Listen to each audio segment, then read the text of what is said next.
Hey there, Allie here. I noticed that you're interested in the CirquePlus Phase Vault, so I wanted to give you a quick behind the scenes just so you know exactly what it includes before you sign on.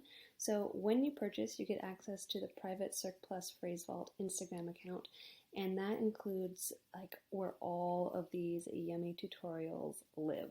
And as you can see, like recently I just started posting again, but before that I was having a lot of guest artists contribute because that's when I was pregnant. But if you scroll all the way to the bottom, that's where all of my like original yummy phrases live. And the idea is that you have all these little chunks of choreography that you can pick and choose and combine in new creative ways.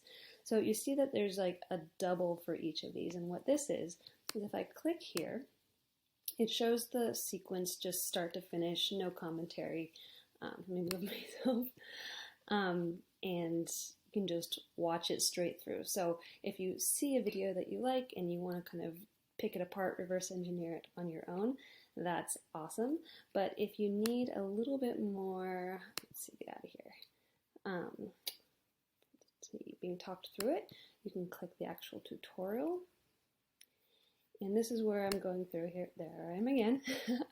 But I'm going through the sequence like frame by frame. That's kind of crazy. To explain the tricky bits. So it really breaks it down in a way that hopefully is easy to understand. So for each of the tutorials included in the vault, you get both of those. And they're mostly on rope and fabric, but especially with my guest contributors, there's some on hoop and sling as well. So if you have any questions, please let me know. There's a lot of good stuff here, and I hope you're able to take advantage of it. Let me know if you have any questions. You can email me at allie@cirque.plus or DM me on Instagram, which is Allie Cooper _.